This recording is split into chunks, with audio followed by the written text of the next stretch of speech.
I like to describe our country. If you're an American, I mean, unfortunately, James, I think this applies to people beyond America right now too. Mm. If you're a German, if you're a Spaniard, if you're a Frenchman, if you're a Chinese person, if you're an American, if you're a Canadian, our countries are coming to a place where they're going through another type of transformation.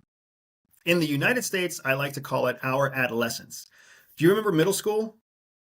Yeah, James, vaguely. how much did you like middle school? I didn't like school at all. It never made sense. And most people hate middle school.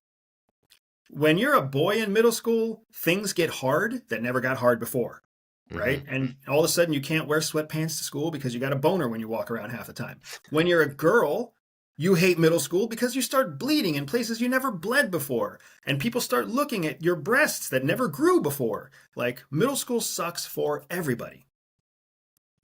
In the United States, the next 10 years are going to be our version of middle school. We have come out of elementary school.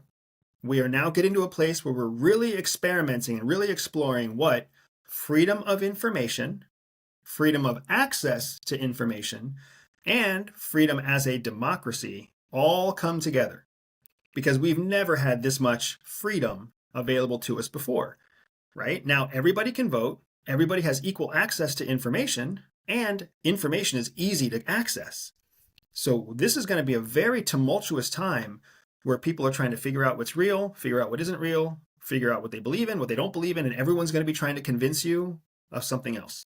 So the reason I am personally looking at moving my family abroad is because the United States, just like middle school, is not a time of great confidence and stability for the next 10 years. Middle school and those middle school years were not the years where you were confident and stable and socially mature. The United States has to go through some growing pains. I have the choice, because of my life choices, becoming a business owner, growing a certain wealth, being a CIA officer, I have the choice now to choose whether I want my family to be exposed to America's adolescence, or whether we're going to go to a beach somewhere and hang out while America figures their own shit out. And then after 10 years, when we're either like the cool kid or the nerd or whatever we're going to be in high school, then we can choose to come back. But I'm not going to put my children's future and my children's opportunities, I'm not going to gamble with those in the hopes that the United States will turn out for the better.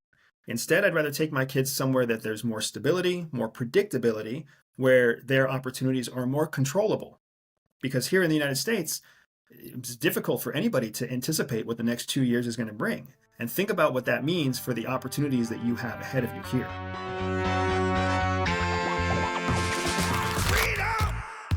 So fresh, so new.